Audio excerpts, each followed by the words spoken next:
I will. Say that. Say that. Damn right. All right, that's going to do it for the first hour, everybody. Got a lot in. Well, I mean, yeah, we got a lot in. Coming up in the next hour, we're going to move on to some NFL talk. I got some, I always try to find these little silly stories. Saw a kid shooting NBA three-pointers blindfolded, supposedly, allegedly. Yeah, I'll tell you guys about it when we get back for the second hour. I once saw somebody win a dunk contest blindfolded. Yeah, and we all know that was a ruse. So, yeah, kind of the same thing. But we'll talk about it more on the other side. I'm Big Mike. He's Rob Calloway. Together we are the Sports Kings, the name of the show, Sports Kings Live. We're also on Spreaker and the Spreaker app for your mobile devices. Twitter, Instagram, Facebook, and Tumblr are our social media vehicles of choice, and we're at Sports Kings Live. And our email address is sportskingslive@gmail.com. We'll be right back. People are always looking to invest in a good opportunity. So what if you could invest in the future of kids, like a stock? Not the kind of stock that's about making money, but a stock for social change called Better Futures. With your investment, it helps students like me go to college. My name is Charles, and I'm your dividend. Invest in better futures with UNCF. Visit uncf.org/invest. A mind is a terrible thing to waste, but a wonderful thing to invest in. Brought to you by UNCF and the Ad Council. It's the Sports Kings. Sports Kings. He might fall off the wagon in the next 10 minutes. Rob Calloway. It's about bringing talent. It's not about all the flash and glitz and glam. Not your average sports talk show. The Sports Kings. This is NFL legend, Work Done. This your boy D. Howard, a.k.a. Superman. I'm Jerome Bettis, the bus. It's Cam Newton. Holla at your boy, already. This is Hank Aaron, and I'm down with the King. Tell a friend, Kings is back. Back for hour number 2, the final hour of the week. We'll try to make it a good one. I'm Big Mike. Rob Calloway is the other voice you're going to be hearing. I can't believe I went a whole hour without hollering at our man Mark Cooper. He's in the building. He's in the chat room, as you can be, by simply downloading the Spreaker app to your mobile device, searching Sports Kings Live, then following us, then jumping on in the chat room by clicking the little thought bubble icon. We're also on Twitter, Instagram, and Facebook at Sports Kings Live, and our email address is sportskingslive@gmail.com. Spent the whole hour talking about NBA free agency, which has come and gone. It showed up and it left. What didn't we do on this day? Yep. You know what? Let's go ahead and do that now before we get lost in talking about other crazy crap and people with 6-day erections and all that kind of stuff. And now, the Sports Kings take a look back on this day. All right, it's short today too. Good. Only like 4 or 5 of them. On this day in 1943, Arthur Ashe became the first African American inducted into the International Tennis Hall of Fame. What? Why did it say was born? Okay, he had won 33 career titles. In 1951, on this day, the great Sugar Ray Robinson was defeated for only the second time in 133 fights as Randy Turpin took the middleweight crown. On this day in 1969, I actually meant to look this up too. The National League was divided up into 2 baseball divisions.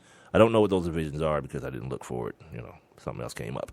On this day in 1984, Dwight, the good Dr. Gooden, of the New York Mets, became the youngest player to appear in an All-Star game as a pitcher. He was 19 years, he was high as a kite. 7 months. Probably not yet. He was only 19 years. He's 19 years, 7 months, and 24 days old. Like when him and Strawberry got together, that's when they started getting. He's from all those guys that from that area, that Tampa, Florida area, they were all on the back then. All of them. On this day in 1993, Yobis Ndiyiki became the first man to run 10,000 meters in less than 27 minutes. For bonus points, Rob, where was Yobis Ndiyiki from? Russia. No. It's from Kenya. Oh. Just said he was the first man to run 10,000 meters in less than 27 minutes. Yeah, but that name just don't even sound Kenyan. I don't know how to say it. Yobis, it's Yobes, and then Ondieki. Yeah, that's African. Ondieki. That's African. On this day in 1999, the U.S. women's soccer team defeated China to win the 1999 World Cup tournament. And obviously, a couple of days ago, here in 2015, they did it again. Different team, but they did it again. All right. All right, let's see where I wanted to start today. I wanted to, we'll get to all this other stuff. I'll tell you guys about Rodney Cotton. Yeah, I'll tell you guys more about Rodney Cotton. We've already talked about him earlier this week and find out some news about old Rodney. I didn't give you his name earlier because I didn't know it, but now I do. But no, the NFL. So the big news out of the NFL today, Greg Hardy's suspension was upheld by an appellate or by the NBA appeals court or whatever they're called. But it was actually reduced. The number of games was reduced to 4 games. It's going to be interesting to see if Greg Hardy still takes these bastards to court, because Adrian Peterson did it, and that indefinite suspension he had was lifted, and so did Ray Rice. So if my man Greg Hardy, who, by the way, is getting paid per game, is something like $600,000 per game, but if he want to get the rest of his money, maybe you just do like a plus-minus on it. Say, if I spend this much on lawyers, which, by the way, I don't even think he has to, because the union, he pays union dues. So the union lawyers are going to take care of it. Yeah, what the hell? Yep. I'm suing, dude. Just like Tom Brady. Yeah, I'm going to the Fed. Oh, I'm glad you mentioned Mr. Tom, because now these people are going to start talking. So you mean to tell me you get 4 games for throwing abroad on some guns and choking out, and you get 4 games for deflating footballs? Yeah. How you do that? Yeah. Well, here's the thing. Calm down, dudes. It's essentially, this dude is getting essentially 19 games. He missed 15 last year. And if it stands, he'll miss 4 this year. So calm down. You can still get 4 games for deflating footballs, douchebags. I'm calling you this preemptively because I know you're coming, if you hadn't already gotten here. Oh, yeah, you already know it. Shouts out to Envy. You stupid. Our boy. Oh, yeah, him and Jim Murray. 2 of the best, like during football season, Patriots playing, or even during Boston Red Sox ain't making a playoff this year. They suck this year. But, like, if the Celtics are in the playoffs or anything like that, yeah, 2 of the best followers are Envy. I guess he's at Envy Me, and our guy Jim Murray. Envy Me 68. Mm-hmm. Envy Me 68. And at Big Jim Murray. He's a hilarious human being. The other day, I was watching this I guess was, what's the football show? Not Prime Time. No, the one that comes on before that, or after that. The one with Trey Wingo. Anyway, they do this segment called What If? And they go through these different teams and say, like, okay, what if you could change this thing happening? And then they went to the Minnesota Vikings in '98 and Gary Anderson missing that kick. Did I already talk about this? It feels eerily like I've already talked about this. You talked about seeing the show. Well, you talked about What If. That's what you were saying. It was called What If. But I didn't talk about the game. Okay. Yeah, I thought I was having like some deja vu or something. Like I already talked about this. You briefly mentioned it the other day, but we didn't go into detail. Yeah. So to my Atlanta Falcons fans, this is the most hilarious thing that, like, I don't know if people in Minnesota, because I don't know anyone from Minnesota, like all the volleyball chicks and the white girls at my school in college used to be from like Minnesota and Ohio, and everybody used to run through. Oh yeah, and they love black dudes. But other than that, I don't know anybody from up there. But I don't know if they saw what I saw, and I don't know how all these years I've missed that, dude. On that kick, yeah, your boy. No, Ray Buchanan. He wanted to blow that game. He ran into the kicker. Yeah, he knocked Gary Anderson down, dude. And I was like, who? I'm looking around my house. Ain't nobody even here. I'm like, is anybody else looking at what just happened right there? Yeah. And then he was going to go back and see that. Yeah, he was going to get, just YouTube it. And YouTube it all the way through the play. And don't focus on the ball. Focus on the kicker. He's sitting there watching the kick. And here comes Ray Buchanan crashing through his ACL. How pissed would people here have been had they given that dude another kick? Not mad at anybody but Ray Buchanan. You know he would have hit it. God. You know he would have hit it. And as much as I loathe Ray Buchanan, I would have bathed in his tears. I'd have just been like, oh, cry more, Ray. Cry more. As people ridiculed and ripped him limb from limb. Idiot. Like, that dude thought he was so Deion, but he was so not. He was so Charles Demery. He was like Bobby Butler. He wasn't terrible, but he wasn't the best. You remember when he bellied back that dude because he got beat for a touchdown? Yep. He just suplexed the dude in the end zone. Like, what the hell is happening? Yeah, he's a waste of time, dude. And then there's the Jason Pierre-Paul situation. And we didn't get a chance to talk about Adam Schefter posting his medical records on online, which again, that's weird to me. Like, there's nothing illegal about it, and I'm not a moralist or anything. My moral compass has been broken for a long while now, so I don't know what's right or wrong. But it's look, cool, Big Gay Ray. Oh, he said Big Play Ray. That was me that said Big Gay Ray. Sorry, dude. I didn't want to misquote you. Big Gay Ray. There was a character on South Park named Big Gay Ray. For all my South Park watchers. But no. So Jason Pierre-Paul, if you hadn't heard, he had to have his index finger, I think on his right hand, amputated because of the 4th of July fireworks accident that he had. And Adam Schefter got the news. Not only did he get the news, he got this guy's medical records and posted them online.